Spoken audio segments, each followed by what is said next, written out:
आज आवश्यक वस्तु अधिनियम में संशोधन और किसान उपज व्यापार वाणिज्य संवर्धन और सरलीकरण अध्यादेश और दूसरा हमारा मूल्य आश्वासन कृषि सेवाओं के करार के लिए किसानों का सशक्तिकरण और संरक्षण अध्यादेश, ये तीनों ऐसे महत्वपूर्ण निर्णय हैं कि कृषि के क्षेत्र में मैं ये कहूँ तो अतिशयोक्ति नहीं होना चाहिए कि आज का दिन एक ऐतिहासिक दिन है।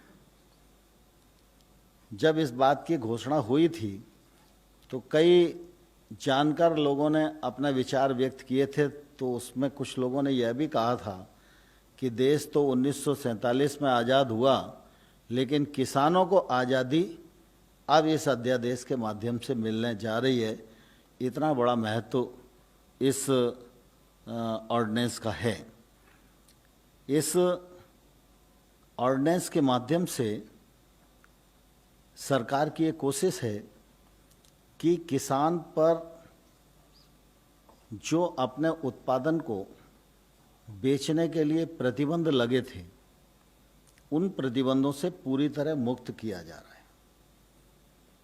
मंडियां रहेंगी, राज्य का एपीएमसी एक्ट रहेगा, लेकिन एपीएमसी की परिधि के बाहर जो सारा क्षेत्र है, चाहे वो किसान का घर ही क्यों ना हो, उस घर में जाकर भी कोई कंपनी, संस्था, processing industry, FPO, cooperative sector के समूह, कोई भी जाकर उसको उत्पादन का उचित मूल्य देकर वहाँ से माल खरीदेगा।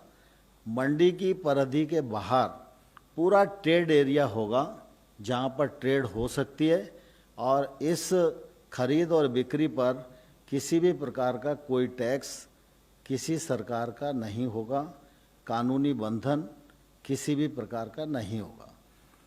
इससे निश्चित रूप से किसानों को एक तो अपने उत्पादन को कहाँ बेचना, किसे बेचना, किस दाम पर बेचना, इसकी स्वतंत्रता और आज़ादी मिलेगी। और दूसरी तरफ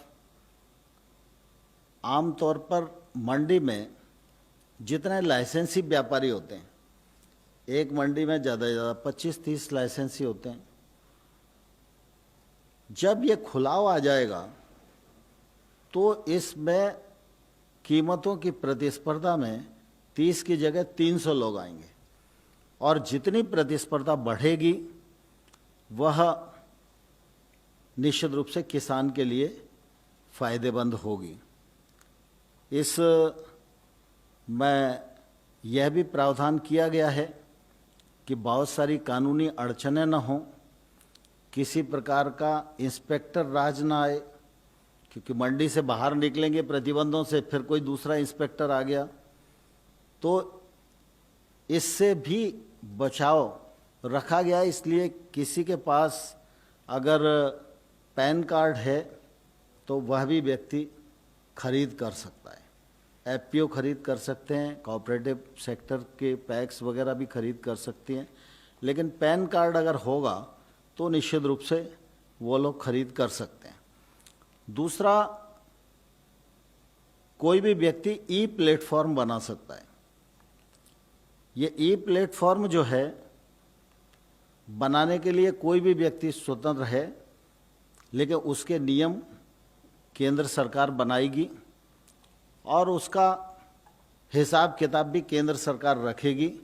और अगर कोई इलेक्ट्रिक प्लेटफॉर्म किसी भी प्रकार की धोखाधड़ी और गड़बड़ करेगा तो उसको सुनवाई करना और उसको दंडित करना, उसको ट्रेड से बाहर करना, ये निर्णय निश्चित रूप से केंद्र सरकार करेगी। कृषि उत्पादों के इस प्रकार के व्यवसाय पर कोई भी शुल्क देय नहीं होगा। यदि ट्रेडर और किसान के बीच में कोई विवाद की स्थिति बनती है, सामान्य तौर पर हम लोगों ने ये प्रावधान किया है कि किसान को हाल के हाल पेमेंट किया जाएगा, लेकिन अगर किसी स्थान पर प्रक्रिया में कोई देर लगने वाली है जैसे मान लो उसने चेक दिया और आज शुक्रवार का दिन है तो शनिवार और रविवार बैंक बंद रहेगी, तो उसका पेमेंट सोमवार को ही मिलेगा। तो ऐसी परिस्थिति हमने कहा है कि तत्काल अथवा 3 दिन, और 3 दिन में उसको भुगतान करना ही होगा। लेकिन जिस समय उत्पाद की डिलीवरी होगी तो खरीदार व्यक्ति को उसको रसीद देना पड़ेगी कि आपका इस ग्रेड का इतना माल मैंने प्राप्त किया, इसका इतना रुपया बनता है, यह आपको परसों दिया जाएगा। ये रसीद उसको हाल के हाल देना होगी।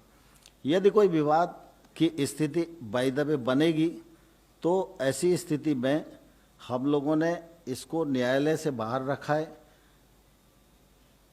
पहली जो शिकायत है वो एसडीएम के पास जाएगी। एसडीएम सुलह कराने के लिए कुछ लोगों को नियुक्त करेगा। अगर सुलह नहीं होगी तो एसडीएम सुनवाई करेगा, 30 दिन के भीतर उसे निर्णय करना पड़ेगा।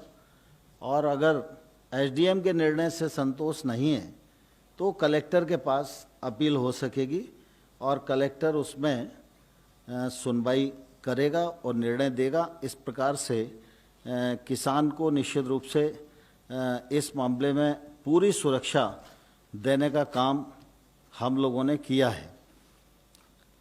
इससे किसानों को कृषि उत्पाद के विक्रय में स्वतंत्रता मिलेगी, लाइसेंस राज्य से किसान मुक्त हो जाएंगे, इलेक्ट्रॉनिक व्यापार के लिए सुविधाजनक ढांचा मिलेगा, विपणन में जो लागत आती है, किसान को ट्रांसपोर्टेशन इधर से उधर करना पड़ता है, उसकी लागत कम होगी तो उसकी आय में वृद्धि होगी।